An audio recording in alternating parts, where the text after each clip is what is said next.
Usap-usapan ngayon sa showbiz ang posibleng bagong muka na maaaring mapanood bilang host ng It's Showtime. Habang patuloy ang tagumpay ng programa, hindi maiwasang mag-isip ang fans kung sino-sino pa ang pwedeng makadagdag saya at bagong kulay sa noontime show. Kabilang sa mga madalas mabanggit ay si Billy Crawford at Bella Padilla.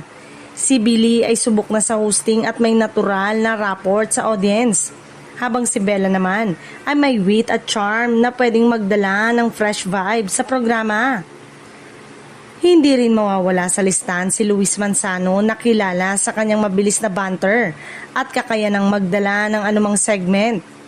Sa tagal niya sa industriya, siguradong hindi siya mahihirapang makisabay sa energy ng Showtime host. Isa rin sa inaabangang pangalan sa Gen Z host ay sina Kai Montenola at Kyle Echari. Dahil sa kanilang natural na kakulitan at pagiging game sa kahit anong pakulo, tiyak na magiging instant crowd favorite sila kung sakaling mapasama sa show. Samantala, pinupuri rin ang potensyal ni na Robby Domingo at Mele Cantiveros. Pareho silang may solid hosting background.